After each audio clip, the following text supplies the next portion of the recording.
মায়াই পইরা জীবন নষ্ট, তুই তো অভিনয়ে শ্রেষ্ঠ। কেন দিলি এত কষ্ট, কি ছিল কারণ? আরে ও হো বন্ধু রে, মায়াই পইরা জীবন নষ্ট, তুই তো অভিনয়ে শ্রেষ্ঠ। কেন দিলি এত কষ্ট, কি ছিল কারণ? হইতো রে কি এমন ক্ষতি, হইতি রে তুই আমার যদি।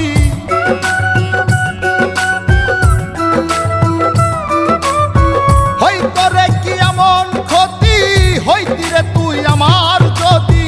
অনেক ভালো হইতো সবার, গেলে আমি ময়রা। সুখ কি হইল না রে বন্ধু, নতুন মানুষ ধইরা তোর। সুখ কি হইল না রে বন্ধু, নতুন মানুষ ধইরা।